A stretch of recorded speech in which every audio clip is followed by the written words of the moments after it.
Dear students, आप कैसे हैं? मुझे आशा है कि आप बहुत अच्छे होंगे। और मैं हरपाल पटेल। आज एक टॉपिक है ह्यूमन डाइजेस्टिव सिस्टम, जिस पर हम आज चर्चा करेंगे, जिसके बारे में डिस्कस करेंगे।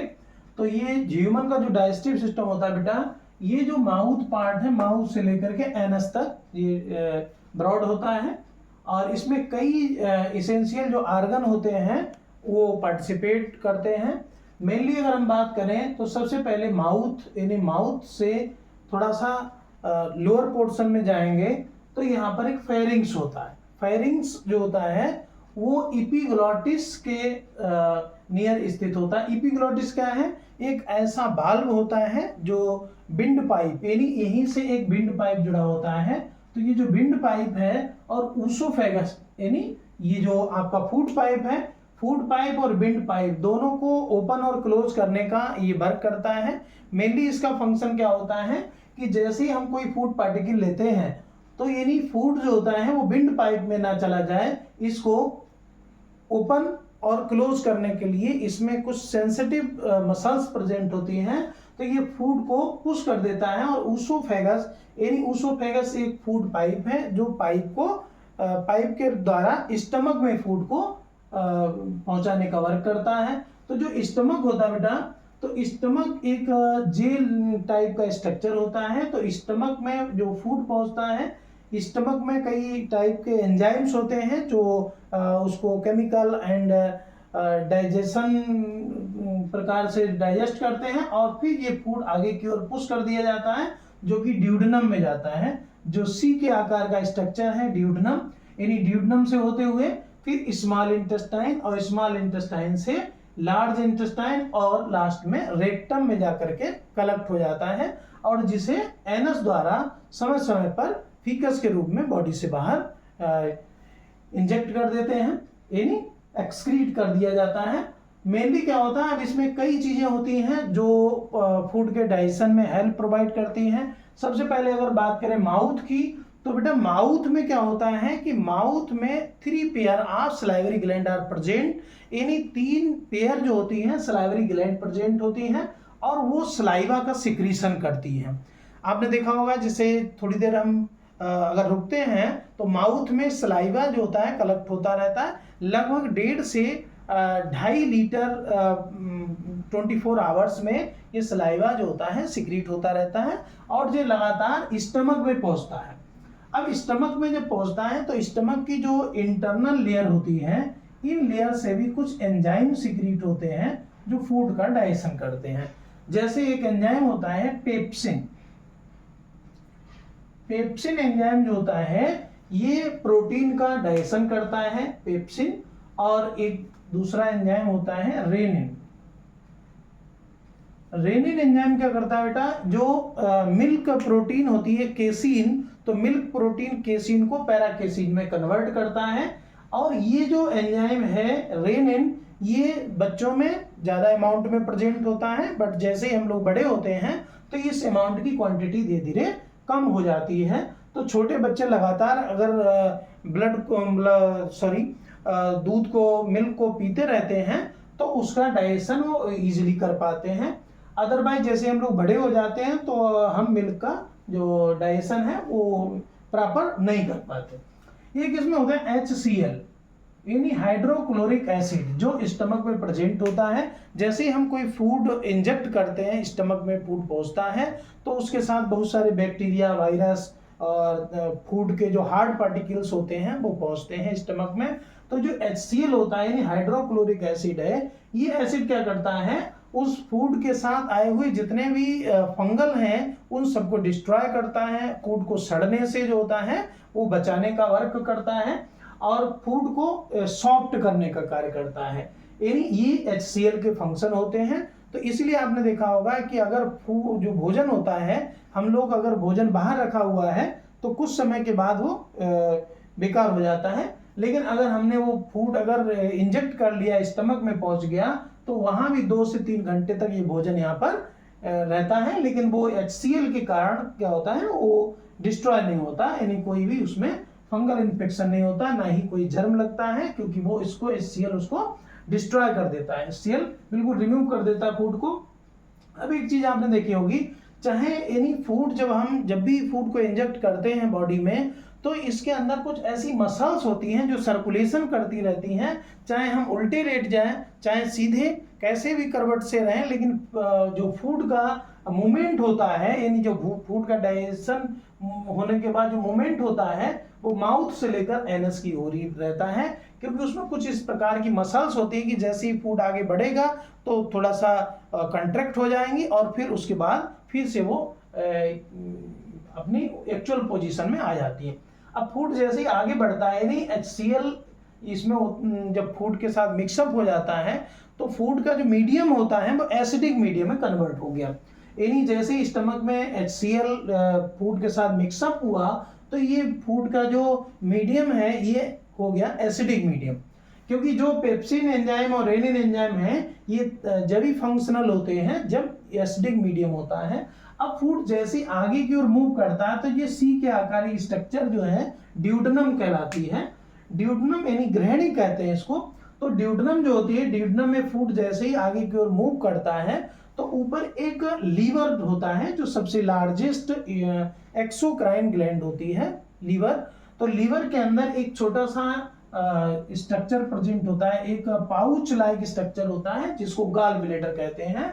और ये जो गाल ब्लैडर होता है इसमें बाइल जूस कलेक्ट रहता है, यानी बाइल जूस का जो फॉर्मेशन होता है वो लीवर में होता है, बट कलेक्ट जो रहता है वो गाल ब्लैडर में कलेक्ट रहता है। और ये जो गाल ब्लैडर में जो बाइल जूस है जो ग्रीनिश होता है हल्का, और इसका मेन वर्क होता है जो फूड हमारे स्टमक में पहुंचा था वो एसिडिक मीडियम में कन्वर्ट हुआ था।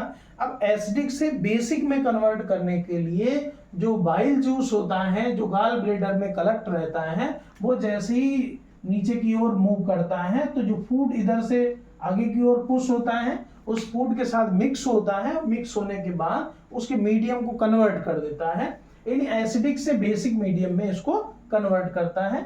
अब इसके नीचे साइड में देखें, ये स्टमक जो होता है, स्टमक के लोअर पोजीशन पर एक लीफ लाइक स्ट्रक्चर प्रेजेंट होता है जिसको पेंक्रियाज कहते हैं। पेंक्रियाज जो होती है बेटा इसको मिक्स ग्लैंड कहते हैं। मिक्स्ड ग्लैंड क्यों कहते हैं? क्योंकि इसमें एक्सोक्राइन और एंडोक्राइन बोथ टाइप के जो सबस्टेंस होते हैं वो सिक्रीट होते हैं। तो मिक्स ग्लैंड में क्या होता है कि इसमें एंजाइम और हार्मोन बोथ जो सबस्टेंस होते हैं वो पेंक्रियाज से सिक्रीट होते हैं। अब जो पेंक्रियाज है उसमें एमाइलेज, एटीएप्सिन, न्यूक्लियस, ये एंजाइम जो होते हैं ये सिक्रीट होते हैं। ये पेंक्रियाज में प्रोड्यूस होते हैं बट निकलकर ड्यूडेनम में आते हैं, यानी ड्यूडेनम में आकर के फूड का डाइजेशन करते हैं। जब फूड बेसिक मीडियम में कन्वर्ट हो जाता है तो उसका डाइजेशन करते हैं जो पेंक्रियाज से निकले हुए जो एंजाइम्स होते हैं वो फूड का डाइजेशन। क्योंकि पेंक्रियाज में फूड का कोई भी डाइजेशन नहीं होता बट फूड का डाइजेशन करने के लिए ड्यूडेनम में आते हैं। अब ये पेंक्रियाज से दूसरा एक और होता है, इसमें जो लैंगरहैंस की जो आइसोलेट्स ऑफ लैंगरहैंस होती हैं उसकी 3 टाइप की सेल प्रेजेंट होती हैं जो पेंक्रियाज में प्रेजेंट है। एक अल्फा सेल होती है, बीटा सेल और gamma cell. Alpha, beta, gamma 3 type की जो सेल होती हैं वो पेंक्रियाज में प्रेजेंट होती हैं। ये इसका इंडोक्राइन पार्ट्स होता है। जो कि इंडोक्राइन पार्ट से जो भी चीज सिक्रीट होगी वो हार्मोन्स होते हैं, और जो एक्सोक्राइन पार्ट होता है उससे जो सिक्रीट होता है वो एंजाइम होते हैं। एंजाइम फूड का डाइजेशन करते हैं बट जो हार्मोन होते हैं वो बॉडी की वाइटल एक्टिविटी को कंट्रोल करने का वर्क करते हैं। तो जो अल्फा सेल होती है उससे एक हार्मोन सिक्रीट होता है ग्लूकेगॉन, ग्लूकेगॉन, और जो बीटा होती है उससे जो सिक्रीट होता है हार्मोन इंसुलिन, और गामा से सोमेटोस्टेटिन।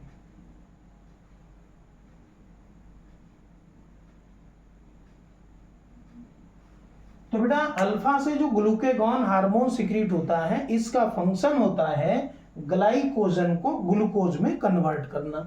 बट जो बीटा सेल से सिक्रीट होता है इंसुलिन, इसका वर्क होता है ग्लूकोज को ग्लाइकोजन में कन्वर्ट करना।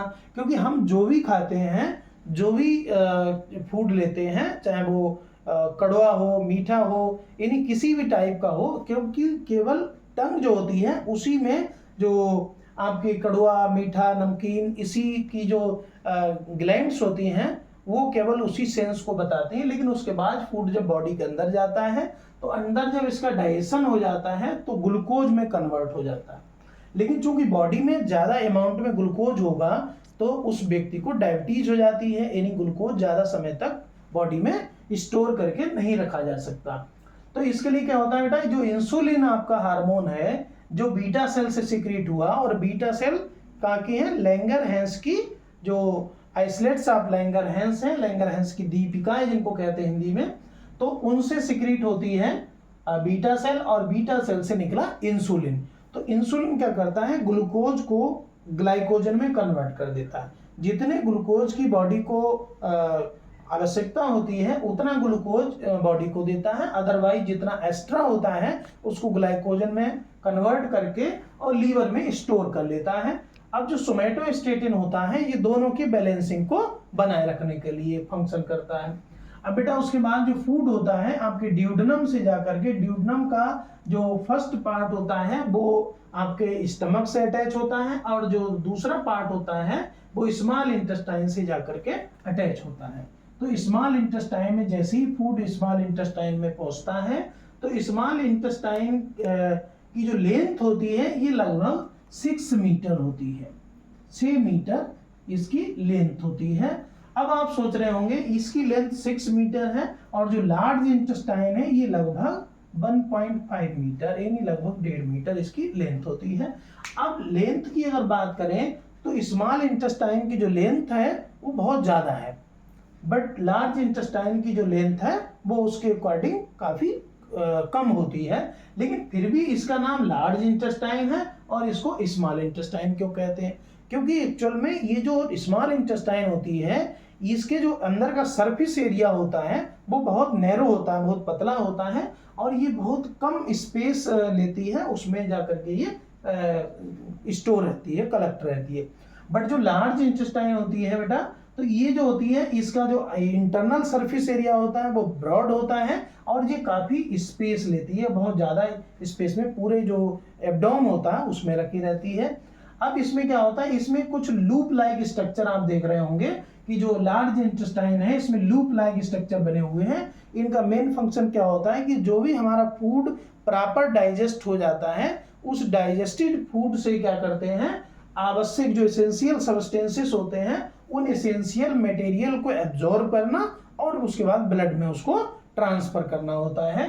तो इसलिए इसमें लूप लाइक स्ट्रक्चर होते हैं ये, क्योंकि जो स्लोली जो मूवमेंट होता है फूड का वो धीरे धीरे आगे की ओर मूव करता रहता है और अंत में जाकर के जब डाइजेशन कंप्लीट हो जाता है तो ये रेक्टम में जाकर के स्टोर हो जाता है। और रेक्टम का जो इंड पॉइंट होता है वो एनस द्वारा ओपन होता है, जिसे हम लोग समय समय पर बॉडी से बाहर इंजेक्ट कर दे, बॉडी से बाहर एक्सक्रीट कर देते हैं, उसको त्याग देते हैं। तो यानी और इसके अपोजिट साइड में देखें तो जैसे स्मॉल इंटेस्टाइन लार्ज इंटेस्टाइन से अटैच होती है तो लोअर पार्ट पे एक अपेंडिक्स नामक एक ऑर्गन प्रेजेंट होता है। इसको वर्मीफॉर्म अपेंडिक्स भी कहते हैं, क्योंकि ये क्या है, ये एक ऐसा वेस्टिब्यूल ऑर्गन है जो हमारे जो पूर्वज होते थे तो वो क्या करते थे, वो हर्बीवोरस थे, यानी वो क्या करते थे, हर्बीवोरस यानी वो घास फूस और जो आपके फल फ्रूट वगैरह ये इनका सेवन करते थे। तो इसमें सेल्यूलोज होता है, सो सेल्यूलोज के डाइजेशन के लिए इस ऑर्गन का जो बहुत ज़्यादा इम्पोर्टेंस थी। बट लेकिन ह्यूमन धीरे धीरे क्या हुआ, जो आग है उसका आविष्कार हो गया, ह्यूमन ने सारी चीज़ें प्रॉपर उसको पकाकर खाना शुरू कर दिया, जिससे इस ऑर्गन का जो इम्पोर्टेंस है वो खत्म हो गई।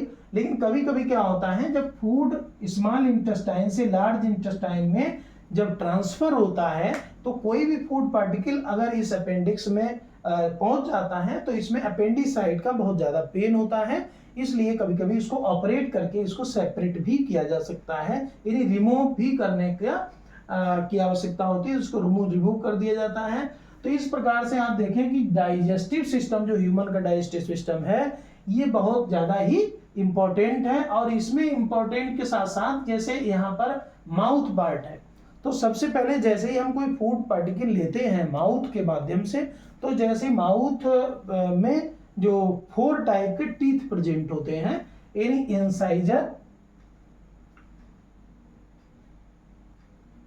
इंसाइजर टीथ प्रेजेंट होते हैं, फिर कैनाइन टीथ होते हैं, फिर प्रीमोलर और मोलर, यानी ये टीथ जो होते हैं ह्यूमन में 4 टाइप के टीथ प्रेजेंट होते हैं। इनका अलग अलग फंक्शन होता है। इंसाइजर का काम होता है किसी चीज को कुतरना यानी काटना होता है। कैनाइन का होता है किसी जो फूड पार्टिकल होता है उसको चीरना होता है। जैसे आपने जो आपके एनिमल होते हैं, जो एनिमल कार्निवोरस होते हैं, उसमें ये कैनाइन टीथ होते हैं, वो काफ़ी लंबे लंबे होते हैं। जैसे टाइगर वगैरह है या कुत्ते हैं, बिल्ली हैं, इनमें आपने देखा होगा, इनमें बहुत बड़े बड़े कैनाइन टीथ प्रेजेंट होते हैं। लेकिन ह्यूमन में भी ये टीथ प्रेजेंट होते हैं, बट इनकी जो, तो स्टूडेंट ये तो टीथ की बात हो गई कि इंसाइजर का काम होता है किसी चीज़ को काटना, कैनाइन का होता है चीरना, प्रीमोलर का चबाना और मोलर का पीसना। तो ये सभी टीथ क्या करते हैं, अलग अलग फंक्शन करते हैं, और फंक्शन करने के बाद ये इनके अलग अलग फंक्शन के बाद फूड जो होता है फेरिंग्स के द्वारा उसोफेगस से होता हुआ स्टमक में जाता है, जो कि आगे हम आपको डिटेल में इसके बारे में बता चुके हैं। आई होप ये टॉपिक आपके समझ में आया होगा, और पुनः मिलते हैं नेक्स्ट वीडियो में दूसरे टॉपिक के साथ। थैंक यू, आप बच्चे।